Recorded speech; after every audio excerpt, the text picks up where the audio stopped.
ଭୁବନେଶ୍ୱରର ଏଇ ମନ୍ଦିର ବିଷୟରେ ଆପଣମାନେ ଜାଣିଛନ୍ତି କି ନାହିଁ ଯୋଉ ମନ୍ଦିରରେ ଠାକୁର ହିଁ ନାହାନ୍ତି।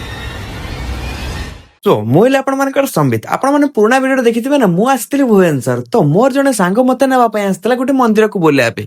ଚାଲନ୍ତୁ ସେଇ ମନ୍ଦିର ବିଷୟରେ ଆମେ କିଛି ଜାଣିବା। ଭୁବନେଶ୍ୱର ଏକ ପ୍ରସିଦ୍ଧ ପୁରାତନ ମନ୍ଦିର ଯାହା ନାଁ ହେଲା ରାଜାରାଣୀ ମନ୍ଦିର। କୁହାଯାଏ କି ଏଇ ମନ୍ଦିରଟି 11ଶ ଶତାବ୍ଦୀର ସୋମବଂଶୀ ରାଜାଙ୍କର ଶାସନ କାଳରେ ନିର୍ମିତ ହୋଇଥିଲା।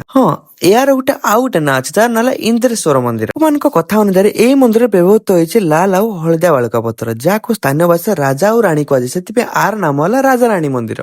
ଲୋକମାନେ ଏଇଟା ବି କୁହନ୍ତି ଆର ମୂର୍ତ୍ତି ଆଉ ସୁନ୍ଦର ନକ୍ସା କାମ ଦେଖି ଏଟାକୁ ଲୋକମାନେ ଲଭ୍ ଟେମ୍ପଲ ବି କୁହନ୍ତି। କେବେ ଭୁବନେଶ୍ୱର ଆସିଲେ ଏଇ ସ୍ଥାନ ଜମା ବି ମିସ୍ କରିବେନି।